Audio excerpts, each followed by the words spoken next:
What's going on, guys? Jake Teasler here. I had a question from a subscriber. It says, Christopher says, is this a good deal on a Land Cruiser? So in today's video, we're going to see if this is a good deal on a Land Cruiser. A lot of people send me messages and ask questions about car questions, or they have a specific question on a specific vehicle. Is this a good deal or not? So let's check this out. It's a 2000 Land Cruiser. Now, if you have a specific question about a car or a general question, is this a good deal or not, you can simply click the join button and subscribe, and I will specifically answer your question. There's also a video response option as well. So I can respond to your question in a full video, or just simply communicate with you and give you my critique on a specific vehicle or automotive question. So this is a 2000 Toyota Land Cruiser. Let's just kind of analyze this. Now, this is just analyzing an ad, okay? So first thing, a 2000 Toyota Land Cruiser. One thing you need to know is from 1998, that's when they started the 100 Series Land Cruiser, from 1998 to 2002, they all had, that was kind of like 1.0, and then from 03 to 06, 05, that was a generation, and then 06 and 07 was a generation. They're all 100 series, but it's like the iPhone 12, iPhone 13, iPhone 14. You get it, different series. And the reason there is a difference is because from 98 to 2002, they had a 4-speed automatic. Then from 03 to 05, they had the 5-speed automatic. But then in 06 and 07, they added, along with the 5-speed, a more powerful motor, 275 horsepower versus 235 in the other ones. So, and in each year, they had more options, different upgrades, very specific options for each vehicle. So a 2000 is a 4-speed car. There's nothing that special or unique about this one as well. The color is not unique. 210,000 miles is average for a 2000 Land Cruiser. So let's look through the ad first. 2 OEM keys, that is kind of nice. No lights on the dash, that's to be expected for a specifically for the price. 11.5 for 2000. That's 210,000 miles. The color's not unique. Reasonably priced: battery, OEM fuel pump, fuel filter, synthetic oil change, exhaust manifold, OEM starter, new Nitto tires, wheel alignment, new key from Sewell Lexus, ice cold AC, drives like a dream. So the price and mileage are just average. Nothing about this sticks out particularly. The main thing he asked me is this worth buying? The real question is, that he asked, is this a good deal? The question I said, is this worth buying? And the way to determine, does it look good? First of all, you have to be attracted to the vehicle. Does it look good? In my opinion, I don't like that color, so it's up to you. Do you like that color? There's nothing rare or specific or unique about this color. It's pretty normal, pretty average color in my opinion. And you'll have to click on the actual photo to get to actually get details on the way that the vehicle looks. So you can't see it through these small photos.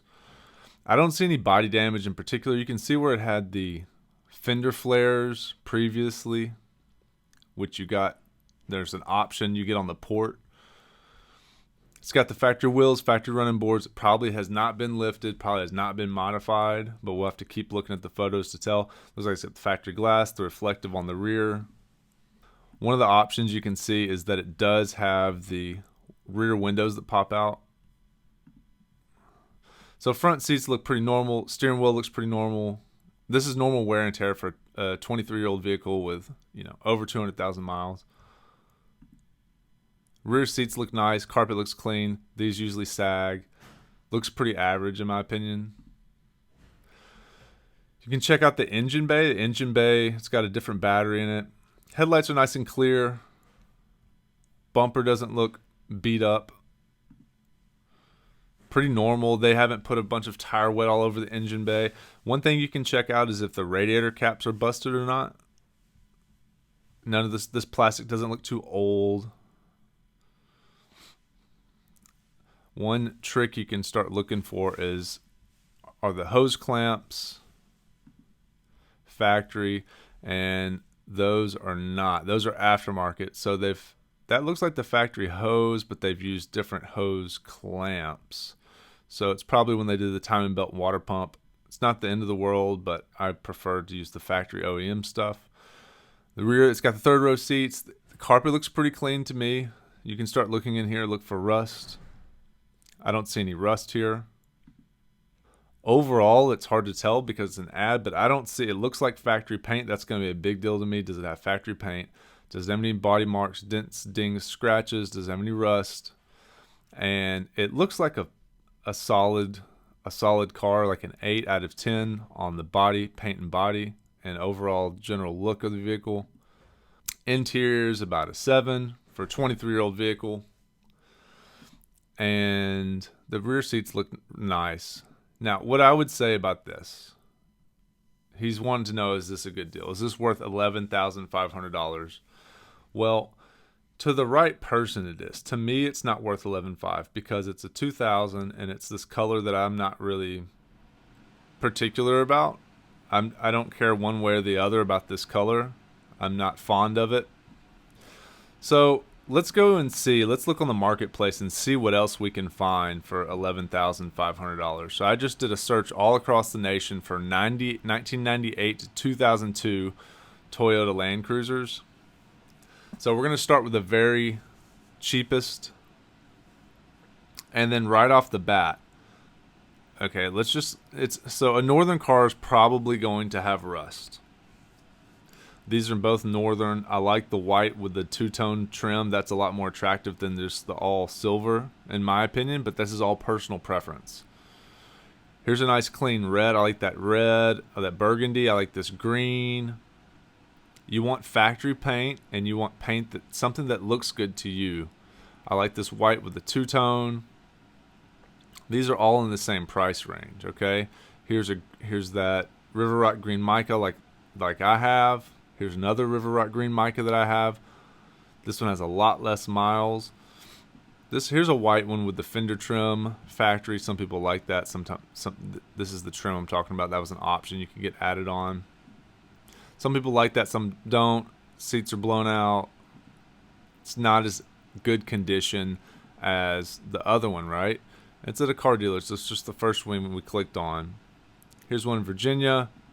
It's okay. Nothing that's the seats are, I don't like those seats.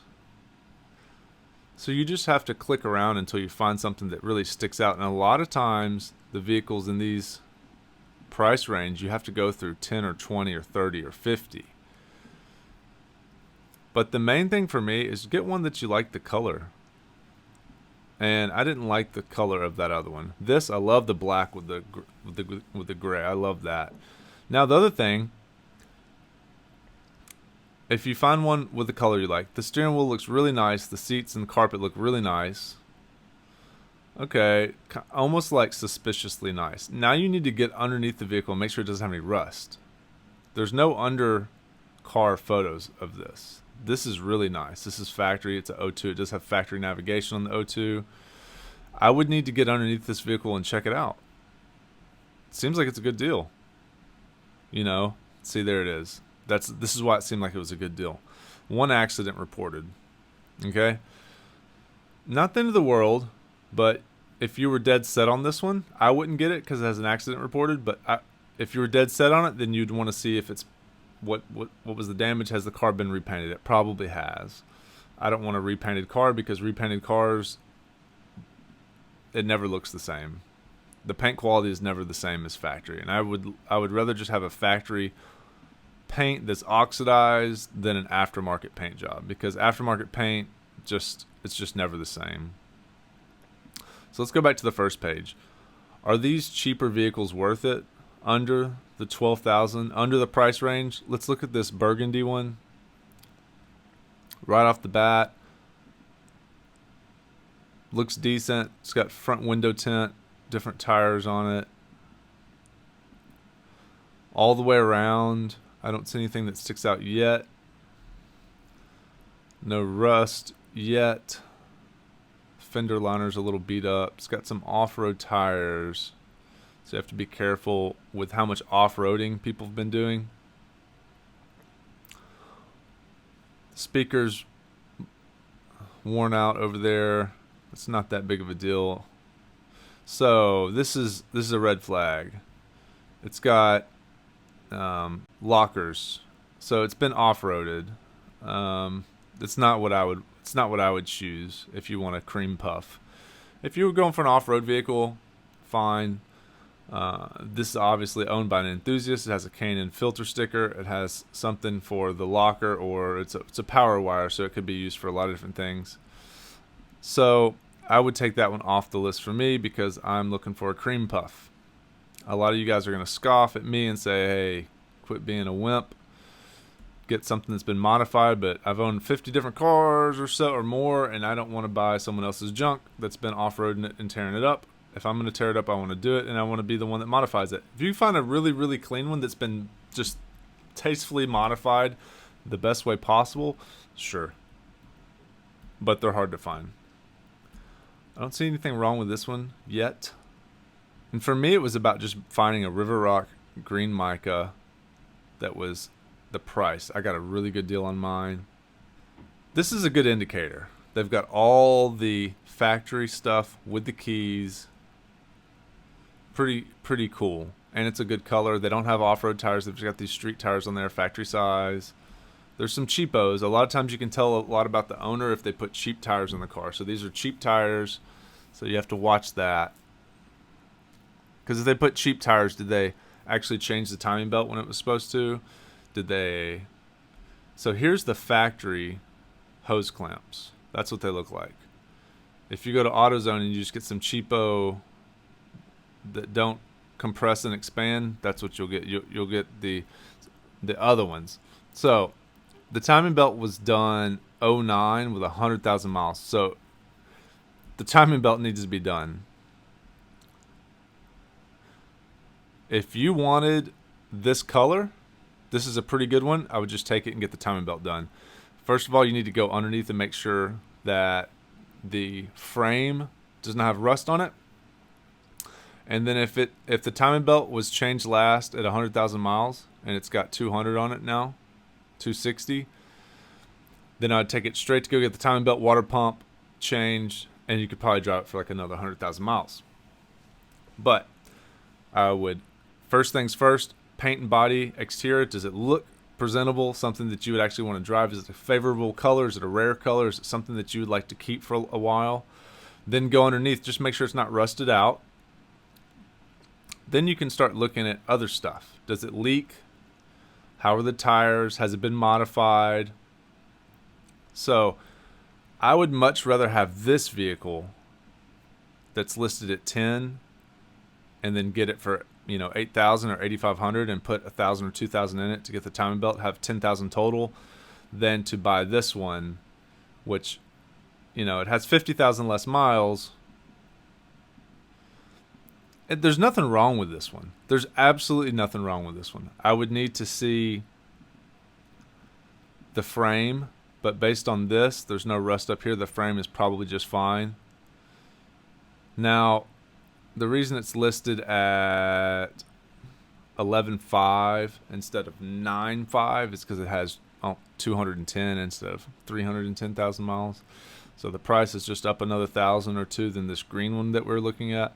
But I just don't like this color. And when you're looking for a Land Cruiser, you want a vehicle that is well taken care of, and either of these vehicles are fine. Neither one of them are rare in particular. They're both 2000s. They're both right at that $8,000 to $10,000 price range. But these are great vehicles that will last you a very, very long time if you take care of them. Change the timing belt, change the oil, and they're just great. They're great for road trips. They're great for off-roading. They look good. They're 23 years old now, and they're just fun vehicles. That color just doesn't do it for me at all. There's nothing about it that says 90s or early 2000s. It's just silver. It's equally as good a vehicle, I'm sure. He's replaced some things on it which are nice. And this is a good deal for the right buyer. That one's not for me. This one would be more my speed because of the color, and then I would just take it and have them I would change out the wheels and tires to something like that I have on my previous one, and change out the timing belt and the heater tees. You got to change out those. I've got a couple videos on my experience with those. If this video was helpful for you, be sure to give me a thumb up, leave a comment, and if you have a question, subscribe.